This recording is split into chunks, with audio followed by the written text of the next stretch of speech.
محشر کا دن ہوگا اور 4 سوالات ہوں گے، ہماری زندگی کے بارے میں ہوں گے۔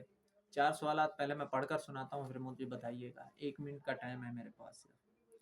حضرت محمد صلی اللہ علیہ وسلم کا علی فرمان ہے کہ 4 سوالات لازمی ہوں گے جب تک قیامت میں، جب 4 سوالاتوں کے بغیر آپ قدم نہیں اٹھا پائیں گے۔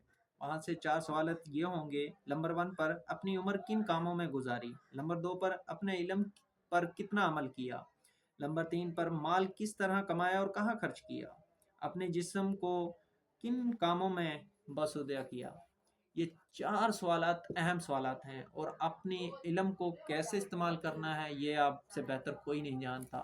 آپ کا جسم ہے، آپ کو پتہ ہے کہ یہ جسم کس طرح ہم نے استعمال کرنا ہے۔ میری گزارش ہے کہ آپ کو چاہیے کہ ان 4 سوالاتوں کے جواب بآسانی سے مل جائیں گے، اور اپنے آپ کو چینج کرنے کی کوشش کریں۔ ماہ رمضان کا مہینہ چل رہا ہے، بابرکت مہینہ ہے، اس مہینے کے صدقے جتنا ہو سکے اپنے آپ کو چینج کرنے کی کوشش کریں، اور ماہ رمضان میں اپنی مغفرت اور اپنے گناہ صغیرہ کبیرہ کی معافی تلافی کریں۔ شکریہ، مجھے دیجیے اجازت۔